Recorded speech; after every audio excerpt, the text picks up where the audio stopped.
The questions, of course, I prepared many questions, but the idea is the main topic is how the startups could support having a greener economy in the world, pretty much.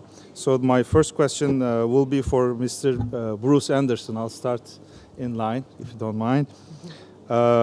What initiatives do you think governments and states take short-term, mid-term to foster entrepreneurial spirit to develop sustainable and green economies? But prior to that, please also mention about what kind of steps you've been through during organizing your startup, and what kind of equities you have secured, and your relationship with the state. If you can mention that, but unfortunately the time is limited, so I'll give about 4 minutes for everyone. Yeah, let me start off real quickly that 24/7 Solar has its origins at MIT, which has is internationally renowned for its ability to create and spin off startups. And so, frankly, I'm very blessed that I came out of MIT and was part of that ecosystem. 24/7 Solar is a new technology that operates 24 hours a day, generating electricity. I think most important for startups is an ecosystem that includes a wide range of characteristics and inputs that are not obvious. For example, at MIT, there are countless innovations. Innovations without the ecosystem are very difficult. It's like putting a rose in the desert. You must have an ecosystem that helps to nurture it. MIT has courses that teach people how to do it. It has competitions to sharpen people's skills. It has mentorship programs. There's a vast infrastructure of venture capital, of course, in that area. And frankly, at the lower end of the spectrum, in terms of impact, is state and federal support. It's really the ecosystem that makes a big difference.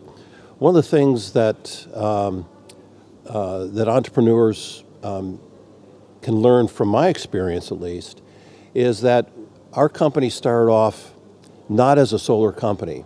When we negotiated our license agreement with MIT, it was for new technologies that were patented only by our co-founder, a MIT professor. And after a number of years of working on this technology, we were very fortunate that we were open enough to see that the actual business was in solar, which we had no idea about when we started the company. In fact, I did my master's thesis in solar energy in 1973. I had a bunch of solar companies, and in 1986, those disappeared because the federal tax support disappeared. And I was never going to get into solar again. But fortunately, I backed off from that pledge when I saw the potential opportunity of a technology. So that's a couple of things then. Try to develop an ecosystem wherever you are for innovation, entrepreneurism. Number two, as an entrepreneur, be very nimble in your thinking and flexible as to what your market is. And then I'd say just the third that I tell anybody who's an entrepreneur. And that is that General Eisenhower in World War II had more resources, more military resources than any other general had in the history of the world. And what did he do? He focused them on a single beachhead called Normandy. And the concept behind that beachhead market for a new technology is critical if you're going to be successful. Because no company, including General Eisenhower, has so many resources they can tackle the entire marketplace on day one. You must focus your limited resources on a beachhead market that, in the case of example of Normandy, enables you to conquer Normandy and then move out, in his case, through the rest of Europe. So those are a few key experiences and so on that I would pass on to you. Thank you very much. By the way, I apologize for Mrs. Katarina Hasbani of Enrupt. Unfortunately, she has to moderate another session. Thank you, Bruce, for the comments. For Marwan, I'll move into Dubai Science Park. I have a very interesting question, actually. You are doing a lot. I know Dubai Science Park. I personally visited. It's quite interesting to have all the biotech companies and pharmaceuticals. Can you please share with us how you keep this vibrant environment active, and what are your thoughts actually connecting DSP to Dubai Vision 2021? Thank you for the opportunity to participate in this panel. So we are a community of science companies in four main areas, and that is human science, plant science, and energy and environment.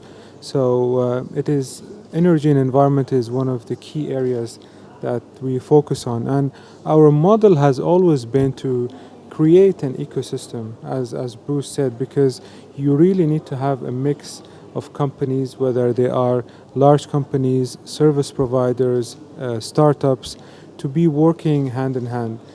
Initially, what we did is that we invested obviously in infrastructure, because we live in the desert, so we need to create things from scratch.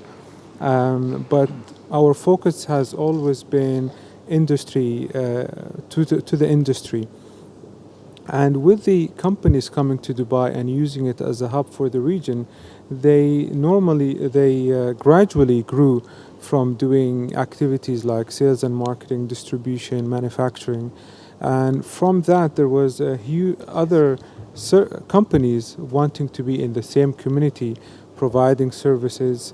And the community grew over time, and I'm happy to say that we have over 350 companies in the Dubai Science Park. What we're doing very actively now, and I think this is really acting like is it okay now? Yeah. Okay. Is that we are engaging the academia very actively. So we want to have students work with the industry, and we want to have, and we're launching programs for students to basically be innovating and launching their own ideas. So in other words, we're creating the pipeline for the future, the pipeline companies for the future. And ecosystem is a very sophisticated word if you think about it, because you need a multi-stakeholder engagement from industry, from government, from academia, from the investment community. And as long as you're able to put them together or create some sort of a network, then that's what makes it successful. Thank you very much. For Yousuf, for Expo 2020, we had good long discussion yesterday. You explained everything to me in very clear path. But one of my major question is, what is the key impact of 2020 for for UAE to be a host nation? That's one thing. And which areas you think that this is going to contribute for further? Especially when we're thinking about the green economy, and maybe you can a little bit contribute on the sustainable business support that you are especially doing right now. Sure. Again, I'd like to thank the organizers for the opportunity. For our guests who are flying from abroad, Dubai has won the right to host the next World Expo in 2020. And World Expos are considered a mega event. So you have the Olympics, and you have the FIFA World Cup. And an Expo is, in a way, an Olympics, but for innovation. So there's an expectation that people are going to come here to see what countries have to offer and what companies have to offer, and particularly what entrepreneurs and youth have to offer as well. So as part of Expo 2020 Dubai, and when we think about, to your question, the impact that we're going to have, I think that impact is going to touch the sub-themes that we have created, where we're focusing on opportunity, which relates to to education and jobs of the future. We're also focusing on mobility, very interesting, and the presentation that we had before was fantastic, and I think it was something that's really going to change the way we move things, both physically as well as virtually. And the last one is sustainability. And so when it comes to sustainability, the ambition of Expo 2020 Dubai is not to keep it within the site itself. We're in the process of building the site, and we're going to run an event for 6 months, and then we're going to transition to a new district where people are going to work and live. So sustainability is very much key in all the parts, as we build it, as we run it, and how that new smart city is going to take place. But more important is that the sustainability impact goes beyond that, beyond the city of Dubai. It influences our region. Because when Expo comes, and I think it's fantastic to have Bruce and eKar here, because then it shows the kind of technologies that will be available to be displayed and exhibited during the Expo to inspire more folks to consider these alternatives. And particularly to entrepreneurs, which is something very, very close to my heart, and the work that I do at Expo Live, is that Expo 2020 Dubai made a commitment to put a fund of $100 million to fund and support these innovative ideas. So we're not going to simply wait until 2020 to showcase whatever's around. We're constantly seeking out to entrepreneurs and saying, if you got a great idea, if you got a good business model, if you're going to change sustainability or mobility or home opportunity, we want to make sure that you get to participate in our Expo. So our Expo Live program provides a grant of about $100,000 to entrepreneurs to help push their business and push their ideas and innovations, so that when Expo comes 2.5 years from now, they've got a story to tell.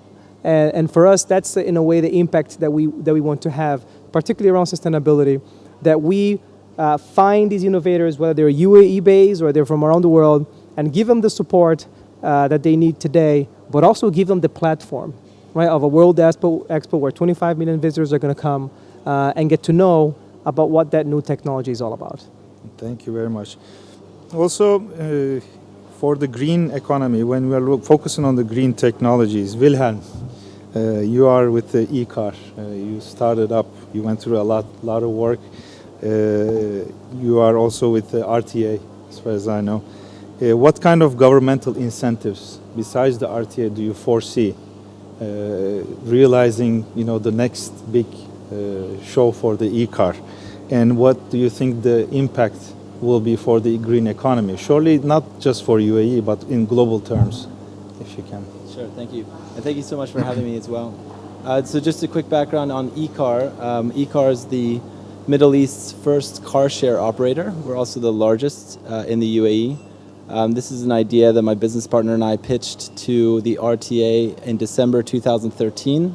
And it took about 1.5 years of working with the RTA until we then partnered with the RTA. We won a tender, and at this point we have 250 cars in Dubai that are under a car share scheme, whereby you can download an app and unlock the car with the app. The keys are inside. You pick it up anywhere you want. You can drop it off anywhere you want. So in that regard, the government in Dubai has been extremely helpful in getting this program off the ground. The same thing is what we're seeing now with the DOT, the Department of Transportation in Abu Dhabi, who have invited us into their offices in discussions with initiating a car share program for Abu Dhabi as well. It doesn't stop there. We are expanding already into Saudi Arabia, into Bahrain, Oman, and Kuwait over the course of the next couple months, which is quite exciting. So effectively, as an eKar user, you can just land at any of the Gulf airports and just click a car in front of the airport and get on your way. One of the benefits that the government are seeing on the sustainability front with car sharing is that each car that you share takes 17 owned cars off of the road. So we're sharing and creating a sharing economy here with the governments, which is something that we love. The fact that the UAE is very much embracing sustainable businesses and supporting young startups like ours to pursue our goals. Okay, thank you very much. just to see, I do have many questions to ask around, but from the audience, if we can take some questions right now, since we are running a bit late. Is there any questions for our guests? No? Okay, for Bruce, I have one question. What do you think, where is the tipping point that will force governments to take rapid changes in legislations? I know in some countries, in solar especially, where they will be able to do their ROI within 7 to 8 years by supporting the grid and everything. But what do you see that governments will maybe learn when to change and update their legislations in terms of green energy sources, let's say, to facilitate funders or seed ideas and startups to be in there with the help of or with the support of the government? Well, I'm much more optimistic about tipping point around government support for clean energy than I am around innovation. And with respect to clean energy, and also tipping points are very hard to see when you're in the middle of them. Usually you see tipping points through the rear view mirror, and you go, oh, that's when there was a tipping point. But when you're living through it, you don't really see it or experience it. In terms of government supports throughout the world for clean energy, I think we've reached the tipping point. I strongly believe we have. There are very few governments, barring my own, that have, are not alert and awake and forward-looking, and most of them are playing catch-up. Now, in defense of our country, we have many governments. We have state, federal, local, and so on, and there's actually more political support and activity, non-federal in our country than there was a year ago, because of the election a year ago, in fact. I think we've reached that tipping point. But in terms of innovation support, I can see again through the rearview mirror over many decades now that more and more countries are developing intentionally ecosystems, the full breadth of those supports that are required for innovation. It's happening more and more. I don't know that a tipping point has been reached on that, but it's certainly possible. Okay. But I wouldn't know it because I'm in the middle of it. Thank you. Marwan, you are developing, you have more space, and what do you think the SP is going to be positioned in the world in terms of course, biotechnologies, but are you planning, since it's a science park, are you also planning to go more into physics? Will there be a Hadron Collider in Dubai, maybe? Right. What kind of interesting projects? Do you have anything on your plate?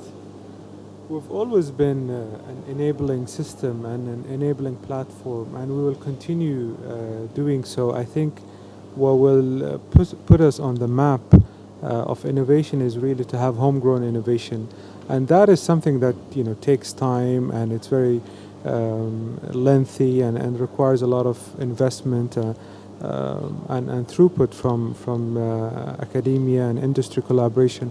But I see that coming because we have really started from nothing, and now we have a lot of companies based in the science park. We have, like I mentioned, service providers, and we have a great network of people who are investors and willing to be part of the community. So what we are trying to, and the enabling system that we have is it really supports them to grow their businesses and tap into the wider region, a region that has access to 1.5 billion people. So for us, I think the tipping point probably will be when we have homegrown innovation. Mm-hmm. Thank you very much. And I have so many questions for Expo 2024, but I can say one of the questions would be sustainability is, of course, one of the pillars. But you also stand out as a connecting platform of mobility and opportunity. Can you comment a bit more on that? Well, I think these are the three sub-themes that Expo decided to take on, right? As we believe these are the drivers of change or of progress. And if you think about it, the way, at least the way that I like to think about them is it's when they meet that you really get some really cool stuff. So it's when opportunity must be mobile and mobility must be sustainable, right? It's when they kind of begin to intercross or crisscross, I guess, then it's where you use the platform of World Expo, which is pretty much saying, hey, we're in the UAE, we don't have all the answers. Right? What we have is an opportunity to bring all the answers from everybody else. Is to bring the 200 participants that we're going to have, the countries that are going to participate, the corporations that are going to participate, and be able to develop the platform where some of our challenges, whether they're in sustainability or in the opportunity or in the mobility sector, can be addressed. And within the period of 6 months, right? Imagine having the world's greatest thinkers and influencers and decision makers during a period of 6 months coming and going. And we're enabling that dialogue to take place for the right reason, right? Our overall theme is connecting minds, creating the future. We believe that the Expo will have a contribution to create that future by connecting minds, by choosing these three sub-themes that we believe are quite crucial on the pathway to the future. And by being very inclusive. As I mentioned before, it's not just about large corporations, it's about the startups. It's not only about the UAE or the GCC, it's about the entire world coming together. So I hope that answers your question. Yes, it does. Because it sounded pretty good when it came out of my mouth. It does, it does. And final question for Vilhelm. You're an eKar, electric vehicles come in. Yes, we talked about it, but being autonomous is right around the corner. We hear many companies doing their own autonomous vehicles without even a steering wheel, which came out last week. Now, is it going to impact eKar, which means, in a way, if it's autonomous, then you are going more into the taxi shuttle business, kind of like One Taxi or Kareem or things like that. So how would you expand? Would you be more into the hardware rather than sharing? But I agree with sharing because cities like Los Angeles, you definitely need people to share rides if you want to go on the double diamond lane. So what would you comment? So actually, we look at this as being quite symbiotic.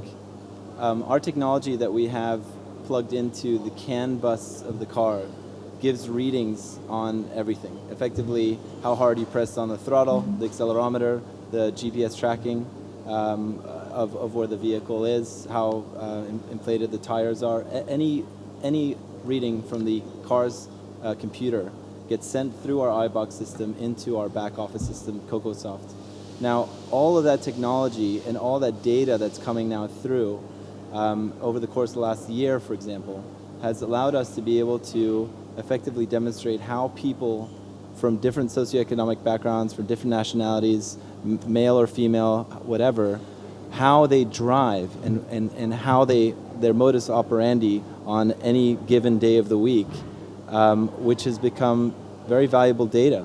And what's come on the back of that is we've had Google come to our offices. We've had 2 or 3 other autonomous car companies come to us to look for partnership arrangements whereby we can facilitate them with all of this data so they can more effectively city plan. So I see that as being probably the future of our role within that world. Thank you. And lastly, because we're kind of a bit short, one sentence from each of you for startups. What should their motto or their driving sentence should be for their ideas? Bruce. Well, for me, that's relatively easy. An entrepreneur absolutely has to believe in what they're doing. And like most of us in life, if you really, really believe something, you're not going to give up. Only give up if you don't believe anymore. But if you still really believe and you're, just be tenacious and don't give up if you believe in what you're doing. Thank you. Marwan? That's very inspiring, not just for entrepreneurs, for everyone else, I guess. I think, with everything that we've seen today and throughout this event, it shows very clearly that we are going through a transition. So, and governments, I think, are really outspoken about it. They are, they're writing reports about it. They're talking about it openly. So take advantage of that. It is really your opportunity to, show your solution, show your product in whichever you think is possible, and be excited about it and believe in it, because there is, people are seeking solutions and there is a transition to be made. So, it's a great opportunity for entrepreneurs to really make it. Yes, Yousuf. I guess my advice would come from from the program that we run, where it's a global competition for social innovation, and we ask two questions. We ask people, what problem are you trying to solve and why that's important to you? And then we ask, who's going to benefit from this and why should this be important to them? In between those questions has a clear component of purpose. Yes. And great entrepreneurs are those that can really tell their purpose, why they started the business. Not what they're selling, but why it matters to them. Because when people believe in what you believe, that's when you begin to succeed. Thank you. That's a good one. Vilhelm. Yeah, I think that entrepreneurs are the crazy people that give up a 40-hour-a-week paid job to then work 80 hours a week unpaid. And I've been in that space many years, and I've been grinding it out. But the reality is, if it's something that you love and it's something that you believe in, that's really all that matters, and you'll see it through. Thank you. Any final questions from anyone? Thank you for coming, for listening, and thank you for our guests.